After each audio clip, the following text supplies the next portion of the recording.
அண்மை செய்தியை பார்த்துக் கொண்டிருக்கிறோம். சிவகங்கை மாவட்ட காவல்துறையினரால் அடித்து கொலை செய்யப்பட்ட அஜித் குமாரின் மரணம் தொடர்பாக தமிழக பாஜக தலைவர் நைனா நாகேந்திரன் 9 கேள்விகளை கேட்டிருக்கிறார். காவல்துறையால் கைது செய்யப்பட்ட அஜித்குமார் 24 மணி நேரத்திற்குள் நீதிபதி முன் ஏன் ஆஜர்படுத்தப்படவில்லை என்று நைனா நாகேந்திரன் கேள்வி எழுப்பியிருக்கிறார். இது தொடர்பான கூடுதல் விவரங்களோடு இணைகிறார் எமது செய்தியாளர் ராஜகுமாரன். வணக்கம் ராஜகுமாரன், உங்களிடம் இருக்கும் தகவல்கள் சொல்லுங்கள். சிவகங்கை மாவட்டம் திருப்புவனத்தில் காவல்துறையினர் தாக்கியதில் விசாரணைக்காக அழைத்துச் செல்லப்பட்ட அஜித்குமார் மரணமடைந்ததாக குற்றச்சாட்டுகள் எழுந்திருக்கக்கூடிய சூழ்நிலையில் அஜித்குமார் மரணத்தை முன்வைத்து 9 கேள்விகளை காவல்துறைக்கு பொறுப்புடைய அமைச்சரான முதலமைச்சரை நோக்கி பாஜக மாநில தலைவர் நைனா நாகேந்திரன் எழுப்பியிருக்கிறார். அதன்படி காவல்துறை கைது செய்த அஜித்குமாரை 24 மணி நேரத்திற்குள் நீதிபதிக்கு முன்பாக ஏன் ஆஜர்படுத்தவில்லை என்று கேள்வி எழுப்பியிருக்கிறார். மேலும் அஜித்குமாரை பல்வேறு இடங்களில் வைத்து அடித்து துன்புறுத்திய காவல்துறை மடப்புறம் கோவில் அலுவலகத்தின் பின்புறம் அழைத்து சென்று அவரை தாக்கியதாக அவருடைய சகோதரர் கூறியிருக்கின்றார்.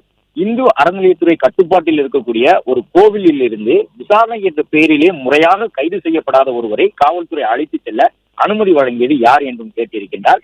மேலும் இந்த விவகாரத்தில் விரைந்து தனிப்படை அமைத்து அஜித்குமாரை விசாரிக்கும்படி விசாரித்து உண்மையை வரவழைக்க வேண்டும் என்று அந்த மாவட்டத்தினுடைய எஸ்பி வாயிலாக நகையை பறிகொடுத்தவர்களுக்கு நெருக்கமாக இருக்கக்கூடிய தலைமைச் செயலகத்தில் பணிபுரியக்கூடிய ஒருவர் அழுத்தம் கொடுத்ததாக கூறப்படுகின்றது.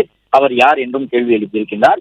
இரும்பு கம்பியால் தரமாரியாக அடிக்கப்பட்டு மிளகாய் பொடி கலந்த தண்ணீரை குடிக்க செய்து துன்புறுத்தப்பட்ட அஜித்குமார் மயங்கி விழுந்த பிறகு உடனடியாக ஏன் அவரை மருத்துவமனைக்கு அழைத்துச் செல்லாமல் 4 மணி நேரம் போலீசார் உடைய டெம்போ வேனிலே பூட்டி வைத்தனர். எளிய பின்புலம் கொண்ட இளைஞன் உயிர் வாழ்ந்தால் என்ன இறந்தால் என்ன என்ற ஏளனமான எண்ணமா, அல்லது உயிர் பிரிந்து விட்டது என்று தெரிந்து தடயங்களை அழிக்கவும் கட்டுக்கதைகளை புனையவும் காவல்துறையினருக்கு தேவைப்பட்ட அவகாசம் தான் அந்த 4 மணி நேரமா என்றும் கேட்டிருக்கின்றார். 4 மணி நேரம் தாமதமாக அழைத்து வந்த காரணத்தினாலும் சந்தேகத்திற்குரிய நிலையில் மரணம் நிகழ்ந்துள்ள காரணத்தினாலும் அஜித்குமாரை பரிசோதிக்க திருப்புவனம் அரசு மருத்துவமனையும் மானாமதுரை மருத்துவமனையும் மறுத்துவிட்டதால் மதுரை வரை சென்று தனியார் மருத்துவமனையில் அஜித்குமாரை சடலமாக காவல்துறையினர் பரிசோதனைக்கு ஒப்படைத்தார்கள் என்பது உண்மையா? அஜித்குமாரின் இறப்புக்கு போலீஸ் துன்புறுத்தல் காரணம் இல்லை என்றால் 6 காவலர்கள் சஸ்பெண்ட் செய்யப்பட்டது ஏன் என்று கேள்வி எழுப்பியிருக்கின்றார்.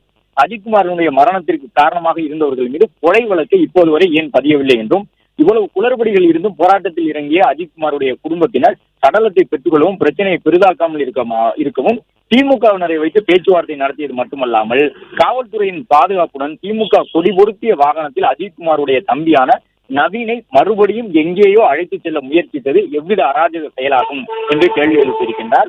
இதுவரை திமுக ஆட்சியில் 24க்கும் மேற்பட்ட காவல் நிலைய மரணங்கள் நடந்துள்ள நிலையில் இதை வேடிக்கை பார்த்துக் கொண்டிருப்பதுதான் முதலமைச்சரின் வேலையா? தொடர் காவல் மரணங்களுக்கு முதலமைச்சர் கூறப்போகும் பதில் என்ன? இதற்கெல்லாம் முதல்வர் தார்மீக பொறுப்பேற்றுக் கொள்வது எப்போது என்றும் நைனா நாகேந்திரன் கேள்வி எழுப்பியிருக்கின்றார்.